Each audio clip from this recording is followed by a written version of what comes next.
Lá nesse... Bom, vamos lá, então.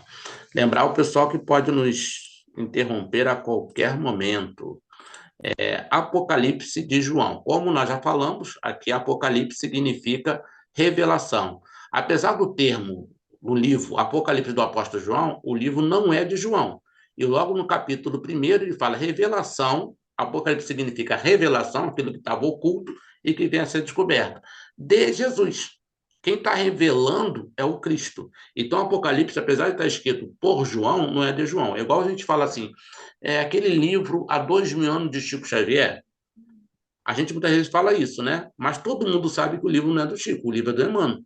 O Chico ele recebeu como médium, mas a autoria do livro é do Emmanuel. Apesar da gente falar o livro Há 2000 anos de Chico, mas todo mundo sabe que não é do Chico, que é do Emmanuel. Aquela ideia, quem passou aquelas revelações, quem passou aquelas informações foi o Emmanuel.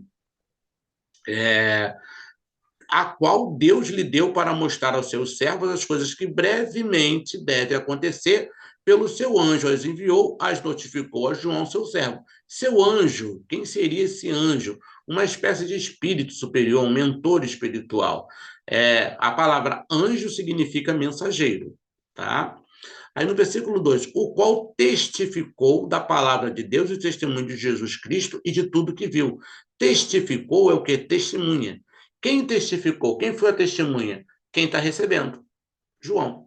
Então, João está falando uma coisa que ele está recebendo através de que tipo de fenomenologia mediúnica? Foi uma psicografia? Não. Foi uma clareaudiência ou clarividência. Ele foi desdobrado e foi levado a um plano espiritual e lá nesse plano ele pôde perceber e ver tudo aquilo. Os espiritualistas usam uma terminologia que não é utilizada na doutrina espírita, mas eu particularmente acho muito correta essa terminologia, que é acaso. Não sei se alguém já ouviu falar esse termo. Alguém já ouviu falar? Acaso. Não? Alguém já Nunca ouviu? ouvi. Não. Não? Acaso significa como se fosse Não. uma... Não? Então, vamos lá, então. O que seria o acaso? Imagina uma instância no plano superior, onde os fluidos são mais hialinos, mais sutis, onde ali ficam gravadas informações da história do nosso planeta, da nossa galáxia, do nosso universo de todos os tempos. Então, os espiritualistas chamam esse espaço, como se fosse uma biblioteca espiritual, chama de acaso. O Chico Xavier, por exemplo, quando recebeu o livro Paulo Estevo, ele foi levado ao plano superior e ele pôde observar como se fosse um 3D aquelas informações. Como que ele pôde observar aquilo? Porque o Emmanuel levou até o acaso e ele pôde ver como se fosse um filme, né? Imagina Segunda Guerra Mundial. Os nazistas, eles gravavam tudo que eles faziam. Então, quero saber um documentário, quero saber sobre o julgamento de Nuremberg. Aí tem gente que não sabe nem o que é isso, o julgamento de Nuremberg. Aí você vai lá e vai ver os vídeos de época, em preto e branco, mal feito, tudinho, mas o documento visual daquilo que estava acontecendo. Então, quando vou dar uma aula sobre o julgamento de Nuremberg, na minha mente, eu estou vendo aquilo. Eu não li só, eu vi o que estava acontecendo. Imagina aquilo acontecendo com a história toda da humanidade. Então, Emmanuel, quando levou nesse acaso, o Chico viu aquilo. Quando ele vai ditar, ele está ditando uma coisa que ele viu. Tá? Então, acaso seria essa parte, a gente chama de plano espiritual, mas é um plano mais sutil, um plano mental. E ali estariam a história de tudo que aconteceu na história da humanidade, desde fatos maiores até fatos menores. É uma biblioteca espiritual. O que que Mas os espíritas não o... usam esse É, termo, né? Os espíritas não usam esse termo, só os espiritualistas. os espiritualistas que utilizam esse termo. Na doutrina espírita, nós não temos esse termo. Lembrando que a doutrina espírita ainda dentro da configuração kardeciana, ainda está muito limitada. Depois de Kardec, outros autores trouxeram informações extraordinárias, como André Luiz, como Emmanuel, como Joana de Anjos e outros mais. E outros autores estão ainda avançando pesquisa. Então, são termos. Assim como Kardec se apropriou de termos que não eram propriamente espírita, que a gente usa muito facilmente, por exemplo, o termo fluido universal. Todo mundo coloca que esse termo é um termo espírita, não é? Todo mundo espírita não usa esse termo? Esse termo não é espírita, É, é. esse termo é um termo da época de Mesmer, porque Kardec ele tinha 35 anos do estudo do mesmerismo. Ele pega os termos do mesmerismo e traz para a doutrina espírita. A gente pensa que é termo espírita, né? Outros mais. Maria das Neves levantou a mão. Fala, Muzinho. Eu levantei a mão, eu tinha saído, a internet, não sei se é a Não, internet. é a Maria Tereza. Ah, Maria Tereza, perdão. Desculpa, querida. Quando o senhor falou do acaso, né, que é um plano mental, deixa eu me mostrar aqui, que é um plano mental, esse plano mental é porque a mente que acessa é nesse sentido? André Luiz, no livro Evolução dos Mundos, nós estudamos aqui o livro todo, os 40 capítulos, nós estudamos aqui, está até no canal lá, muitos deles, acho que quase todos tá no canal. André Luiz traz o conhecimento, no caso Kardec, por exemplo, lá na questão 93 até 96 do Livro dos Espíritos, ele fala sobre corpo material, inclusive no prolegômeno está, corpo material, espírito e a ligação entre o outro, que ele chama de perispírito. Correto? Aí André Luiz traz outros dois corpos, que tem um corpo material, tem um corpo espiritual, que o Kardec chamou de perispírito. Entre eles tem o chamado corpo vital, que os espiritualistas chamam de duplo etérico. E depois do corpo dito espiritual perispírito, tem o chamado corpo mental. Esse corpo mental ele tem uma divisão de corpo mental inferior e corpo mental superior. Esse corpo mental ele vibra numa nova dimensão, que é uma dimensão mental, onde as ideias são muito mais hialinas. Por exemplo, naquele livro A Casa do Escritor, de Patrícia, não sei se o pessoal deve ter lido, os 4 livros de Patrícia são extraordinários, ela conta um caso em que um companheiro estava dentro de uma. Ela foi visitar um companheiro que era muito superior na colônia São Sebastião. Esse companheiro tinha um local onde ele ficava, que tinha uma mesa, uma cama, uma escrivania, uma cama e uma cadeira. Aí ela foi. Tempo depois chegou lá, não tinha mais a cama. Ele falou, mas por que não tem cama? Porque não precisa mais dormir.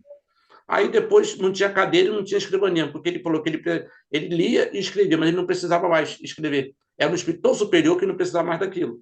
André Luiz, nos livros dele, são muitos livros, que ele faz uma prece, ele fala que tem pétalas que caem.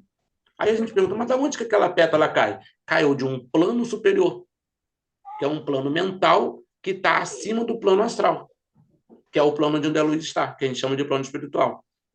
Então, esse Acas, ele está nesse plano mais sutil, que a gente chama de plano mental. Deu para entender? Entendi. E tem outros acima dele, tá? Tem ainda outros dois acima deles também, que é o chamado Atma e Búdico, né? Que são planos mais sutis ainda. Nós aqui, por exemplo, eu estou aqui, todo mundo está aqui. Provavelmente tem algum irmão espiritual ao nosso lado. Ele está o quê? Ele está numa dimensão superior à nossa, correta? Vamos dizer, a Maria Tereza está ali. Tem um mentor espiritual que está com a Maria Tereza. Você está vendo o mentor? Não. Mas ele está aí, está te protegendo. Mas tem um outro espírito que é superior ao seu mentor, que ele também não está vendo. Esse espírito que é superior ao seu mentor espiritual, ele está no quê? Ele está no outro plano, que é um plano mental. Deu para entender essa dimensão? Não, deu. Assim, o senhor explica, né? A gente faz, é bem didático, mas eu entendo que não é tão assim em camadas, né? É Não uma é coisa. camada. Não é, não. Não É dimensional, tá? Que não é que tem assim, parou no lugar e começa outro, não é assim, não. Que a nossa mente é uma mente que ainda está na tridimensionalidade, a gente entende desse jeito. Mas não existe essa geografia, não. Tá? Entendi. É que a nossa mente raciocina desse jeito, mas ela não é assim. Por exemplo, a questão espaço-tempo de Einstein. Onde está o tempo? Está embaixo, está em cima? Está do lado? Né? Então, a quarta dimensão, que seria a dimensão tempo, ela é antigeográfica, ela está em todos os lugares, ela faz parte de todos os lugares. O plano mental é isso. Por isso, quando ela nos pergunta, e o corpo mental? O que nós podemos entender sobre ele? Aí o mentor espiritual fala, nós estamos estudando aqui. Ou seja, no plano astral, eles estudam o corpo mental. Enquanto aqui encarnado, nós estudamos o corpo espiritual que nós chamamos de perispírito. Tá? O perispírito é como se fosse uma cebola. Você corta a cebola no meio, você não vê aquelas camadas? Então, é como se fosse cebola. São vários corpos, inclusive o nosso corpo material. Faz parte. Maria Tereza, Oi. eu estou vendo a sua expressão de espanto. Oi. A Eu tô minha uma expressão fisionomia. de espanto. Olha só, você nunca assistiu o estudo do professor, não, né? É o Então, primeiro? eu já há um tempo atrás eu tive aqui na sala, mas já tem um tempo, e já vi no YouTube também, mas eu sou tão indisciplinada mas eu vou conseguir me Você se disciplinar. acostumar, o professor, ele tem muito conhecimento, muito, muito, ele é muito didático. E assim, a gente recorre a ele quando a gente não sabe as coisas, a gente pergunta para ele. Aí eu tô vendo você com esse seu olho espantado, mas é assim mesmo. É que Se acostuma. eu acho que meus olhos eles são muito expressivos, aí Não, não. assusta. Eu percebi aqui agora.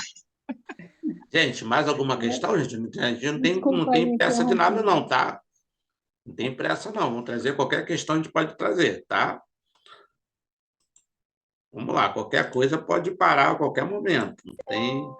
Bom, gente, então nós vamos continuar. No capítulo 3, no versículo 3, perdão. Bem-aventurado aquele que lê e os que ouvem as palavras desta profecia.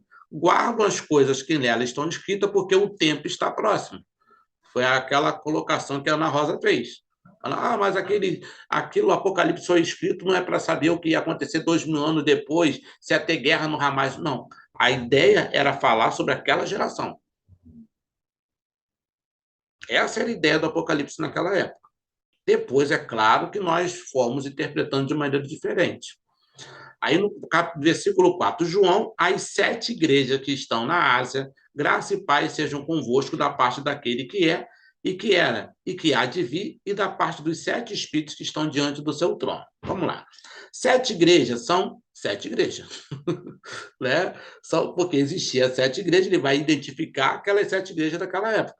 Então, ele está escrevendo aquelas igrejas realmente. Mas por que João vai escrever as 7 igrejas? Porque ele era bispo, gente. João, você tem a Igreja do Caminho, que é fundada posteriormente à elevação de Jesus, né, quando ele desencarnou. É fundada a Igreja do Caminho. Quem lê, por exemplo, Paulo Estevão, Estevão fazia parte de quê? Da Igreja do Caminho. Acho que todo mundo aqui deve ter lido Paulo Estevão, ou leu Atos dos Apóstolos. Essa igreja foi fundada por João, Tiago e Pedro. Quem ficou responsável pela igreja ali naquele contexto foi Tiago, chamado Tiago Menor, que era irmão de Jesus. Irmão por parte de pai, não por parte de mãe, só por parte de pai. Por isso que ele tem uma autoridade, porque ele tem a questão do sangue. Então, tanto Pedro quanto João, apesar de serem pessoas extremamente respeitáveis no meio cristão, são pessoas que respeitam muito. Então, aí você tem a figura de Pedro e de João, que era um bispo. Bispo é diferente de hoje, tá? O que é o bispo hoje na igreja evangélica? É o pastor de pastores. Na igreja, quando eu fazia parte da igreja Assembleia de Deus, tinha lá um bispo. O bispo era o quê? Era o pastor que pastoreava pastores.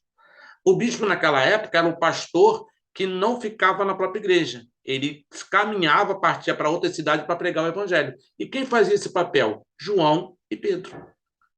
Então, quando o Pedro está falando aqui, João às 7 igrejas, ele está cumprindo o papel dele, que era orientar as igrejas, assim como Paulo nas 14 epístolas, que na verdade escreveu 13, não foram 14. Mas as epístolas ele escreve o quê? As igrejas. Tessalônica, Coríntios, em Roma, e assim, em Éfeso, em Gálatas, etc. Então, ele está escrevendo. Então, aqui 7 igrejas. Ao mesmo tempo, outros autores vão interpretar essas igrejas como grandes ideias, grandes doutrinas que nós vamos falar posteriormente, não hoje, porque ele só vai falar isso lá no capítulo 2. Quando a gente estiver estudando no capítulo 2, nós vamos falar como que simbolicamente essas igrejas podem ser interpretadas. Elas têm uma interpretação literal, que é o que elas representavam naquela época, e ela tem uma interpretação simbólica. E aqui no versículo, alguém pode perguntar, mas 7 espíritos que estão diante do seu trono. Que 7 espíritos teriam esses que estão diante dos tronos? São dirigentes espirituais daquela igreja. Por exemplo, aqui eu acho que todo mundo, ou quase todo mundo, participa de uma casa espírita. Acredito que alguns conhecem, outros não. A casa espírita tem um mentor espiritual da casa espírita. Provavelmente alguém conheça. Lá na nossa casa, nós tínhamos lá 2 companheiros que eram os mentores da nossa casa, que era o doutor Augusto e a irmã Isabel. Então, toda casa espírita tem um mentor espiritual, tem um espírito que é responsável por aquilo. Então, quando ele fala 7 espíritos que estão diante do seu trono, seriam o quê? Os espíritos responsáveis por essas igrejas. Como se fosse o mentor espiritual daquela igreja. Como a casa espírita tem um mentor espiritual. A UMEN, por exemplo, o doutor Carlos Embaçaí é o mentor espiritual da UMEN. E cada casa tem uma... O doutor Bezerra de Menezes é o mentor espiritual da FEB.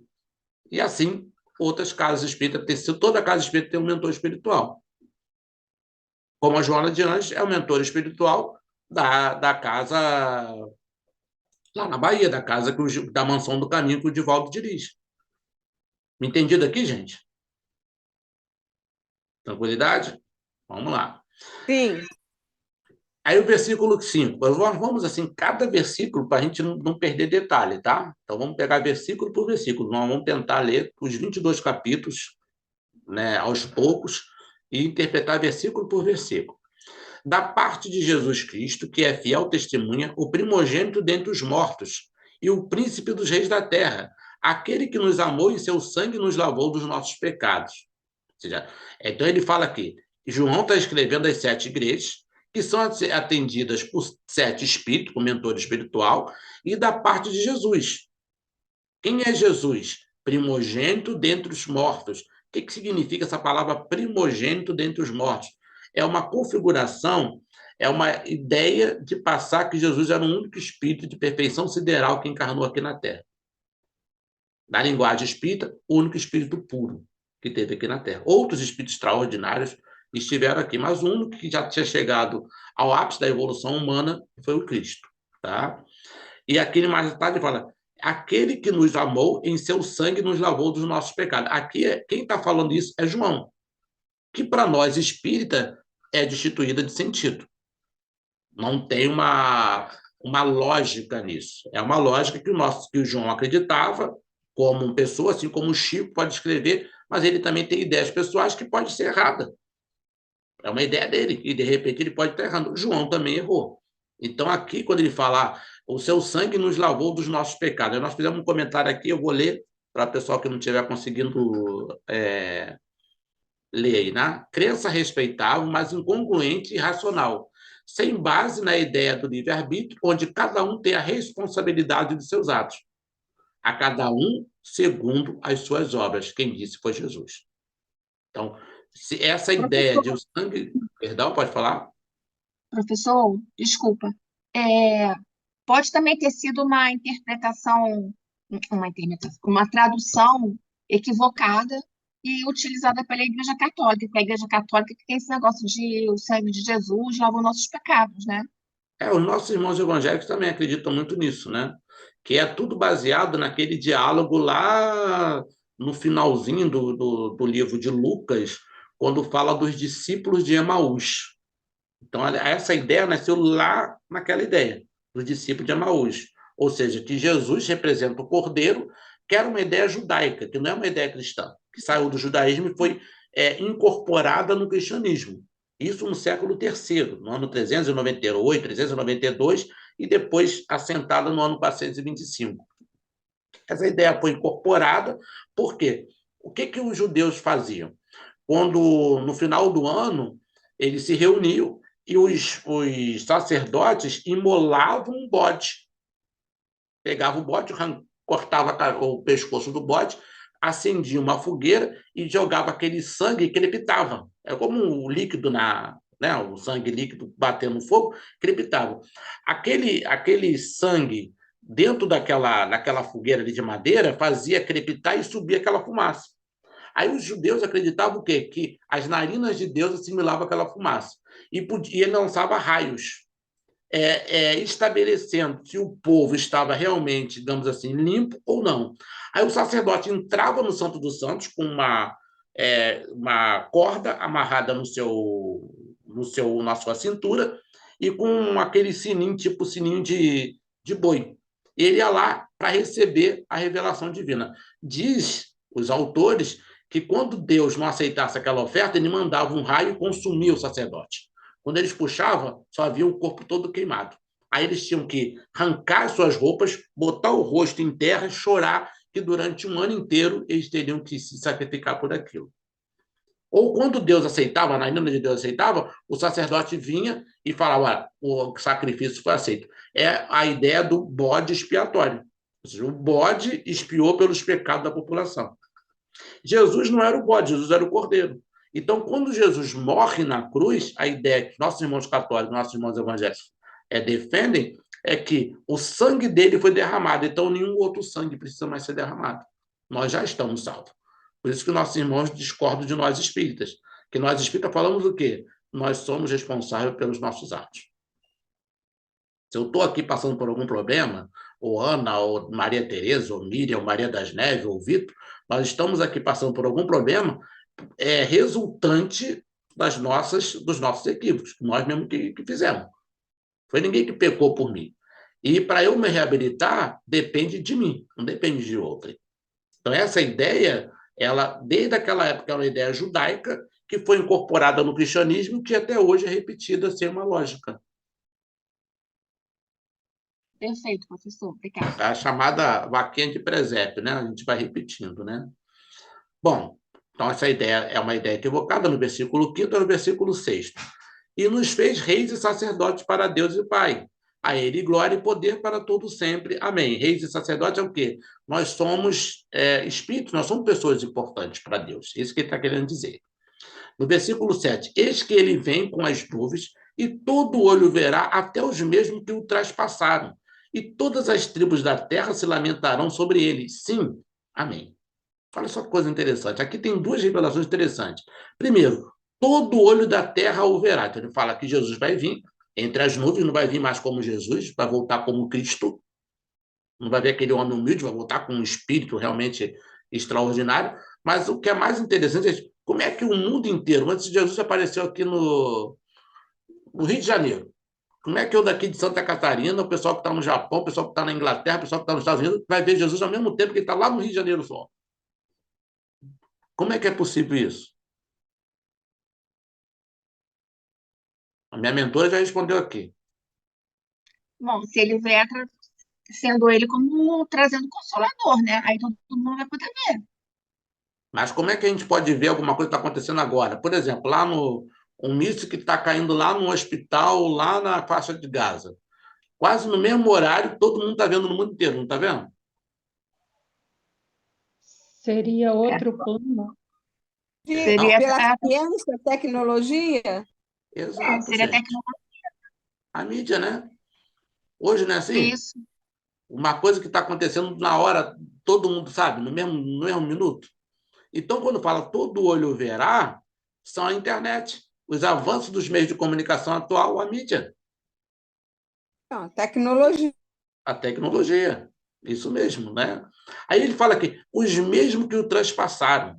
Aí tem aqui duas ideias interessantes. Primeiro, o reforço daquilo que a Ana Rosa falou, que eles acreditavam que essa revelação para aquele tempo, que é os mesmos que os transpassaram, que as mesmas pessoas que mataram Jesus iam ver Jesus.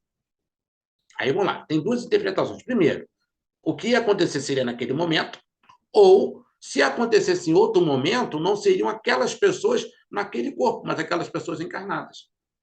Aí eu fiz aqui um comentário. Os da época, bem como os mesmos reencarnados ou aqueles cuja mensagem do Mestre ainda não os tenha tocado.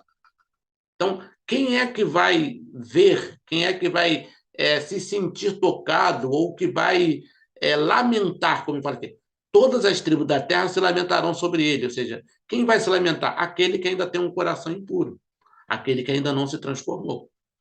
É isso que ele está colocando, tá? E depois ele conclui: eu sou o alfa e o ômega, o princípio e o fim, diz o Senhor, que é e que era e que há de vir o Todo-Poderoso. Aí nós vamos botar aqui, ó. O que é esse alfa, ômega? Mais uma vez, é uma tradução da sua perfeição sideral, que é um espírito puro.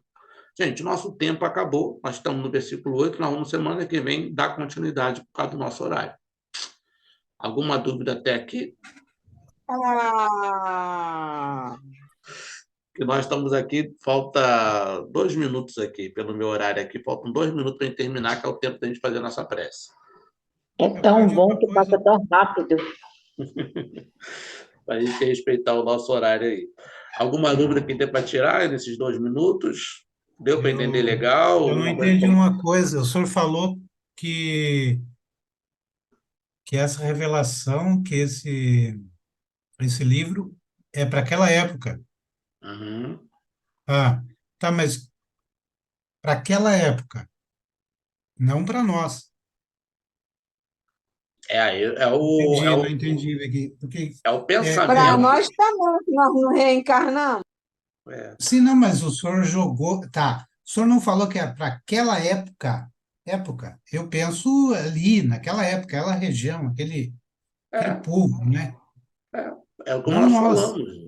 Isso não é o que eu estou falando, não, tá, gente? A Ana Rosa falou, eu acho que é assim. Eu até falei, não, é aquilo que está escrito. Só nesse capítulo aí nós lemos 8 versículos. Só nesses 8 versículos, 3 vezes repete isso. Não é uma ideia nossa, eu acho isso. Não, ele está falando. Brevemente acontecerá. As pessoas que o transpassaram o verão. Quem matou Jesus ali? O soldado que furou, o Anás e Caifás, o Pilatos que lavou a mão, o Herodes que o acusou, aquelas pessoas que estavam ali. Então, ele está falando, aquele livro é escrito para aquelas pessoas daquela época, foi escrito no ano 98. Ele talvez era uma das últimas testemunhas, a segunda geração cristã estava começando a brotar, mas ele está falando para aquelas pessoas que ia acontecer. Posteriormente, nós vamos pegar esse livro e vamos trazer um entendimento maior, simbológico, de simbologia. Aí vai ser a segunda parte que eu vou começar a desenvolver, que é mais complicada. Mas o que ele escreveu para aquela época, ele escreveu, ele diz isso, não é opinião. Ele está falando isso. Eu gostaria que ele falasse que esse livro é para falar uma coisa que vai acontecer daqui a 2.000 anos. Mas, infelizmente, não era. Ele escreveu para aquela época. Isso aí tá nesses versículos que eu acabei de ler. Eu acho que eu entendi o que o Átila quis falar. É porque quando ele fala que todos os olhos verão, e a gente sabe que só pode ser através da tecnologia, a tecnologia é agora, na época dele não tinha. Na época que foi escrito, não havia tecnologia. Acho que foi isso que o Átila deve estar perguntando. É isso, Átila? Isso. Como nós falamos. Ele escreve para aquela época, mas nós a entendemos também. Tem 2 vertentes de interpretação. Uma é aquela época que vai dar para entender tranquilamente, e outro é uma época futura do que vai acontecer. Tá? Essa ideia dos olhos, todos os olhos o verão, todos o revelarão, se for entendido só naquele espaço-tempo, aí vai ter dificuldade de entender isso. Aí nós teríamos que dar uma interpretação maior. Por isso que nós começamos daqui e nós vamos ampliar, a partir do desenvolvimento, nós vamos ampliar o nosso pensamento. Nós estamos começando desde o início, aí nós vamos entender essa interpretação maior. Igual as 7 igrejas. Vamos falar das 7 igrejas e depois nós vamos falar o que ela representa, aquelas 7 igrejas. Representa ideias maiores, inclusive o Espiritismo. A 6ª igreja, que é a igreja de Filadélfia, é o Espiritismo. A 7ª igreja é o ceticismo. Depois tem o agnosticismo, o catolicismo. Cada igreja representa uma ideia maior. Então, nós vamos abrir a interpretação sobre isso nas próximas aulas.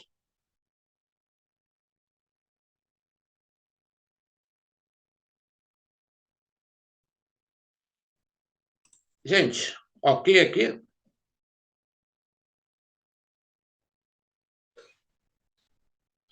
Bom, vamos fazer a nossa prece, então? Agradecer a presença de todos. Papai do céu nos abençoe. Vamos, então... Quem poderia fazer a nossa prece final? A Miriam fez a prece inicial. Quem poderia fazer a prece final?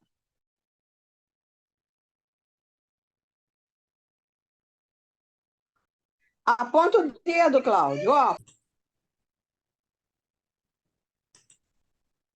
Obrigado, Senhor, por mais um dia, por mais uma noite estarmos aqui reunidos.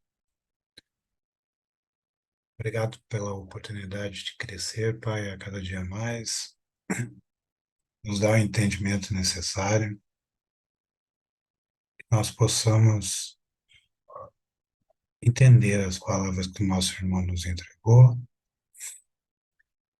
que ele possa continuar crescendo a cada dia mais, que os companheiros que não estiveram aqui, que estejam bem. Gratidão, Senhor. Uma noite de sono tranquilo, pelo fim de semana agradável para todos nós, nossos familiares, pela população mundial que sofre, Senhor. Gratidão, que assim seja, graças a Deus.